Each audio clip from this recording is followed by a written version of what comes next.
Hey everyone, and welcome back to Your Brain Lied. We're going to talk about something that's been a game changer for so many people, and it's simpler than you might think. Mindfulness. Now, I know that word gets thrown around a lot these days, right? It's almost become a buzzword, but I promise you, the real thing is powerful. We're not talking about chanting or complicated meditation retreats. Unless that's your thing, then go for it.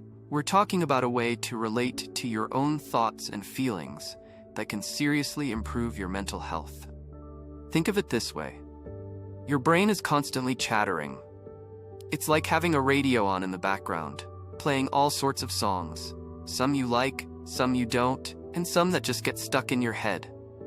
And a lot of us spend our lives just getting swept away by whatever that radio is playing. Mindfulness is about turning down the volume or even just noticing that the radio is on. So what exactly is mindfulness? At its core, it's paying attention to the present moment without judgment. And that's really the key, without judgment.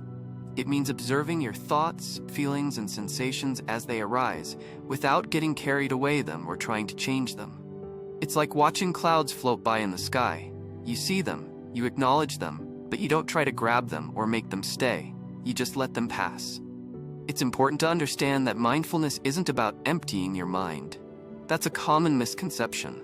Our minds are designed to think. It's what they do. Trying to force your mind to be blank is like trying to stop the wind from blowing. It's frustrating and ultimately impossible. Instead, mindfulness is about training your attention so you can choose where to focus it. Think about driving in the rain. Without windshield wipers, your vision gets blurry, right? You can't see the road clearly, and you're more likely to make a mistake. Our minds can get like that too, filled with thoughts and worries that obscure our ability to see things as they really are. Mindfulness is like those mental windshield wipers, clearing away the mental clutter so we can see the road ahead with more clarity. Why does this actually help with our mental health? Well, there are a few reasons. First, it helps us break free from those automatic, negative thought patterns that we often get stuck in. We all have them. The self-criticism, the worries about the future, the regrets about the past. These thoughts can feel incredibly real and convincing, but often they're just stories we tell ourselves. Mindfulness allows us to step back from these stories and see them for what they are. Just thoughts. They're not necessarily facts. When you start to notice these thoughts without judging them, they lose some of their power over you. It's like shining a light on something that was hiding in the shadows. Once you see it clearly, it doesn't seem so scary anymore. For example, imagine someone who consistently worries about what others think of them. They might spend hours replaying conversations in their head, analyzing every word and gesture, convinced that everyone is judging them. With mindfulness, they can start to notice these thoughts. They probably think I'm awkward, or I shouldn't have said that, and acknowledge them without getting completely sucked into the spiral. They can say to themselves, okay, I'm having the thought that people are judging me, and then gently redirect their attention back to the present moment, like their breathing or the sensation of their feet on the ground. Second, mindfulness helps us become more aware of our emotions. We often try to avoid uncomfortable feelings like sadness, anger, or anxiety. We might distract ourselves with work, social media, or other activities.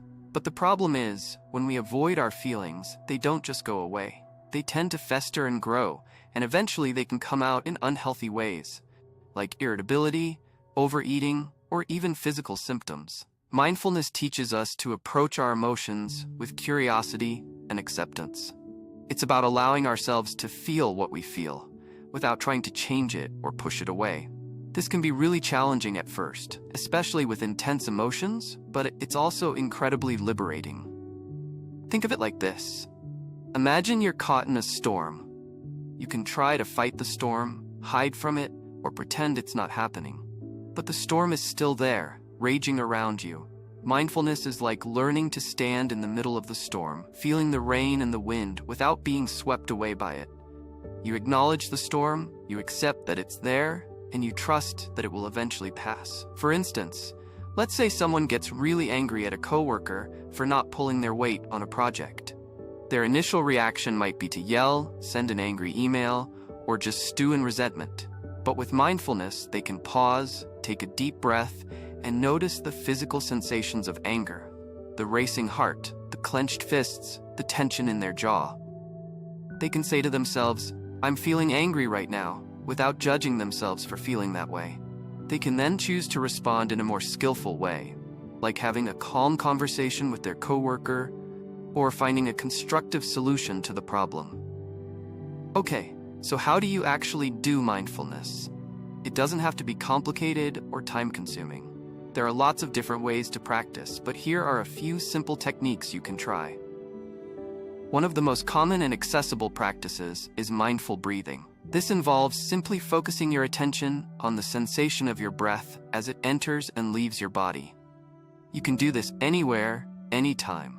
Just close your eyes if that's comfortable and pay attention to the rise and fall of your chest or the feeling of the air passing through your nostrils. When your mind wanders, and it will, gently redirect your attention back to your breath. Let's try it right now, just for 1 minute. I'll be quiet and just guide you back if you drift. Close your eyes if you feel comfortable. Just feel the air moving in and out. Notice the gentle rise and fall of your chest or belly. If your mind wanders, that's okay. Just gently bring your attention back to your breath. Don't judge, just breathe. And that's it. How do you feel? Maybe a little calmer? Maybe you noticed how busy your mind is. That's totally normal. The point isn't to stop the thoughts, but to notice them and choose where to put your focus. Another simple practice is mindful walking. This involves paying attention to the sensations of your body as you walk, the feeling of your feet on the ground, the movement of your arms, the sights and sounds around you. Try to notice the details of your surroundings, the colors of the leaves, the sound of the birds, the feel of the sun on your skin. You can also practice mindfulness in everyday activities, like washing dishes, brushing your teeth, or eating a meal. The key is to fully engage your senses and pay attention to the details of the experience.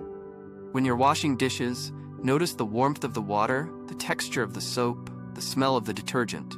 When you're eating a meal, notice the colors, aromas, and flavors of the food. Chew slowly and savor each bite. It's even useful to practice mindfulness during challenging situations. If you're feeling stressed, anxious, or overwhelmed, take a few moments to pause, breathe, and notice what's happening in your body and mind. Acknowledge your feelings without judging them, and then gently redirect your attention to the present moment. It's important to remember that mindfulness is a practice, not a performance. It takes time and effort to develop this skill. Be patient with yourself, and don't get discouraged if you don't see results right away. Some days will be easier than others.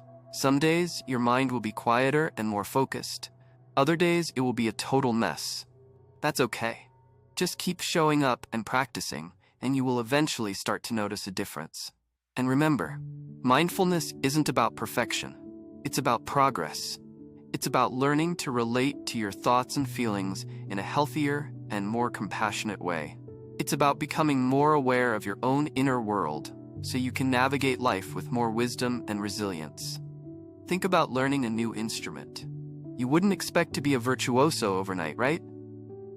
You'd start with the basics, practice regularly, and gradually build your skills over time. Mindfulness is the same way. It's a skill that you can develop with practice, and the more you practice, the better you'll get at it. So, what are some concrete things you can do to start incorporating mindfulness into your life?